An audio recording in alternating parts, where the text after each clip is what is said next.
Un peu douce. Dégâts matériels.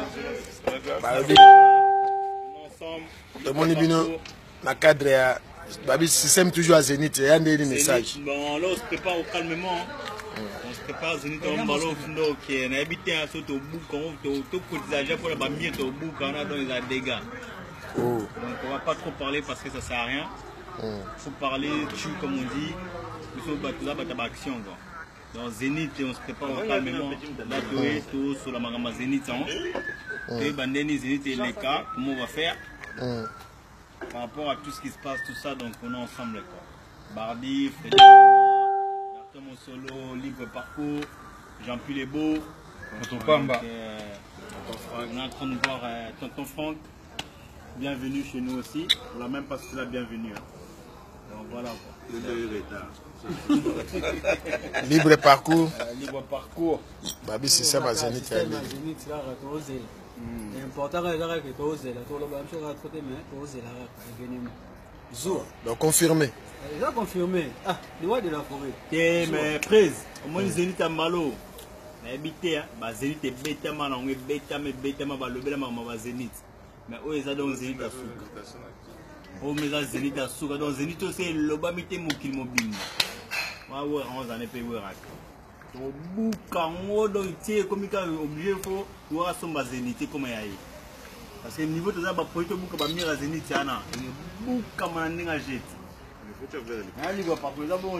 Ouais, les fondés Berthe sur le banque. Message à mon côté, soutien de message. Le train est en marche. Mouta Lingati dans la gare italienne. Le train est en marche. Donc, sur les communes à gare Kotakaka, dans la locomotive, parce que le train est en marche. Zénith est assuré. Donc, producteur tout aux années, les lots, tout Kabouani Kalamilité. Alors, ça m'a sonné, tout ça, on va convaincre qu'il y a un concert à réconciliation. Donc, il y aura des invités surprises. Par contre, il y a Ndouleman, il y a Mboka Nabicho. Donc, dans la fête, on va convoler surtout quoi. Retour à Ndoule, la Panama. Vous avez la maman Makassi. Wana Malobaya fondateur Berthe Mosolo Bank. Boyeki Binomoko. Tu pas Jean-Pierre Lebeau. Le premier président, il y a les intimes fans de Weranson. Bon, il y a des actes. On a le 20 na Zénith. Le staff tout à qui nous a calme et une invitation pour vos visa. Donc, pour vendre des poteaux, bon, ça va m'envoyer. Donc, au coup, on a vu surtout na Zénith.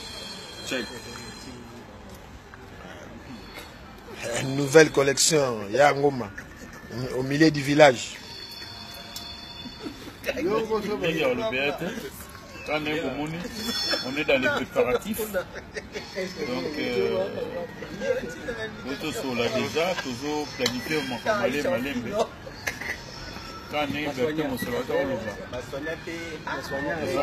concert de réconciliation nationale. Donc, c'est entre nous Congolais.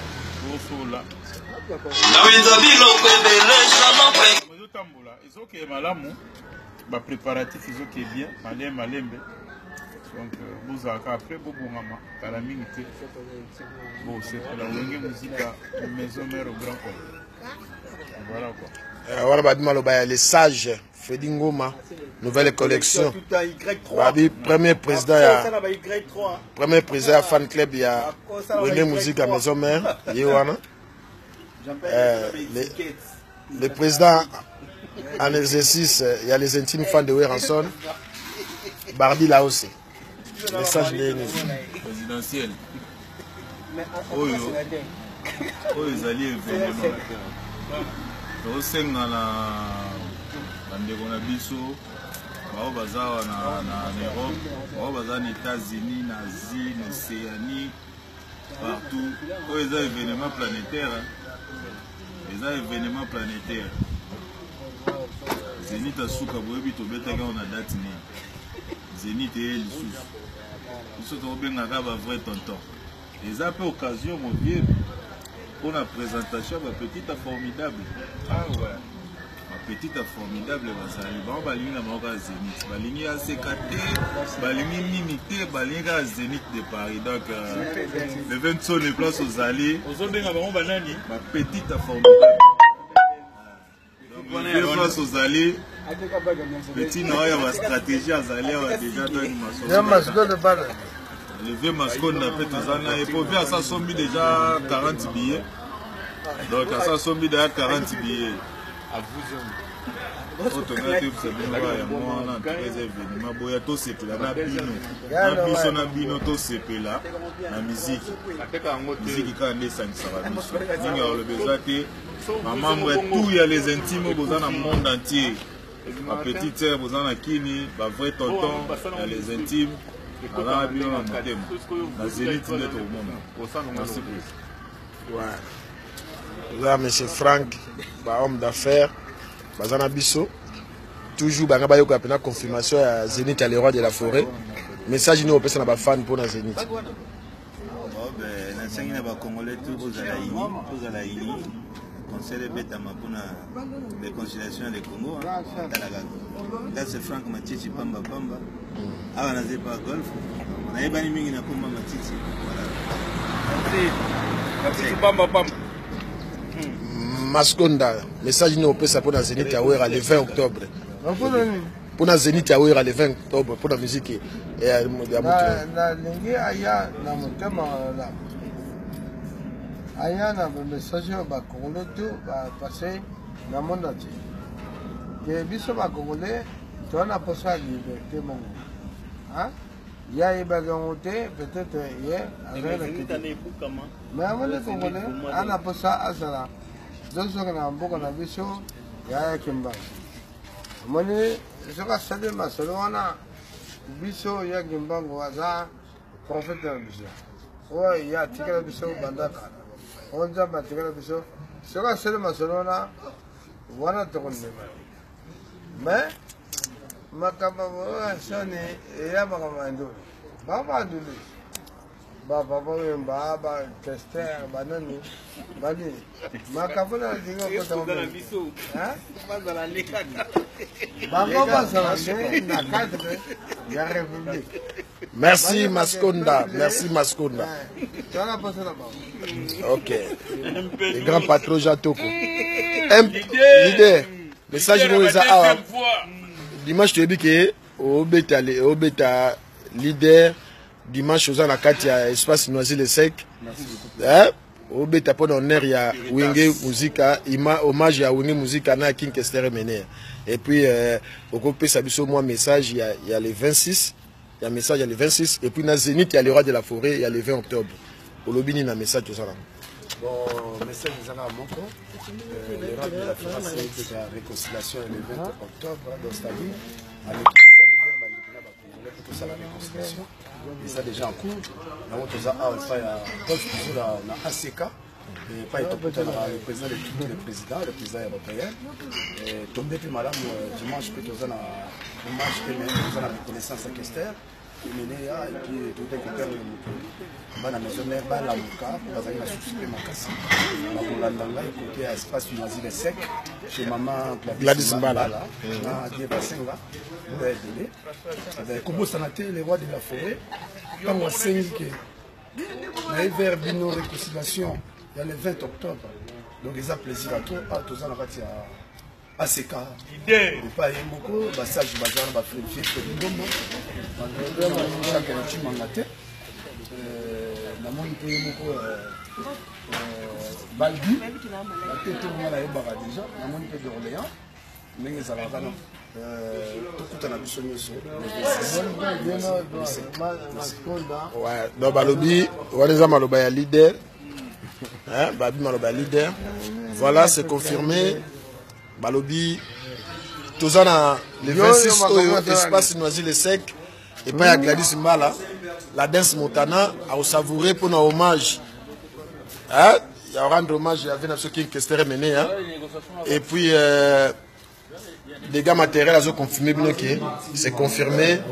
Weranson sera avec nous au Zénith de Paris le 20 octobre 2018. Donc les affiches sortent ce vendredi vous aurez les affiches pour confirmer le concert. Donc, tous en gâté, le 26, l'espace Noisy le 5, chez Gladys Mbala. Bah, le bien, on a Raymond Quenon. Raymond Quenon. Donc, voilà. Raymond Quenon, c'est l'arrêt. Donc, on invite tout le monde après le terrain avec le président Golf Zola.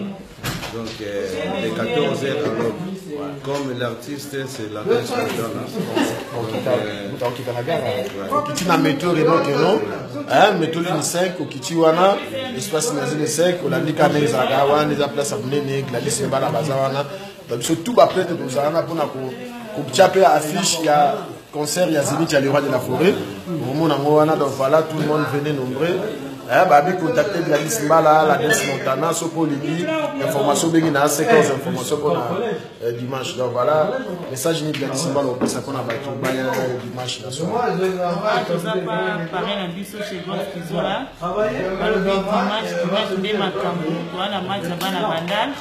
Après match, nous sommes rendez-vous dans l'espace de la 14 rue de la Pointe 95-130. La remontée. Donc, oui,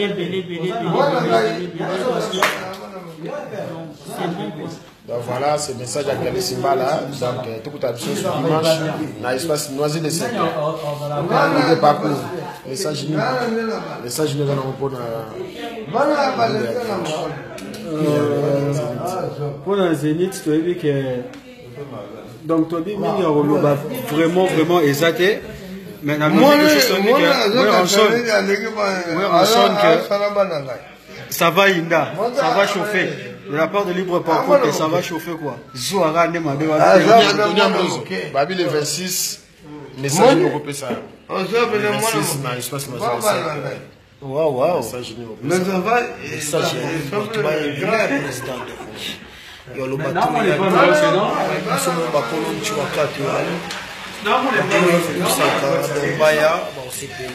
président Golf Kizola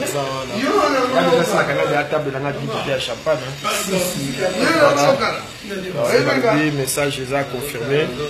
Rendez-vous est le 26 l'espace Noisy de Sec.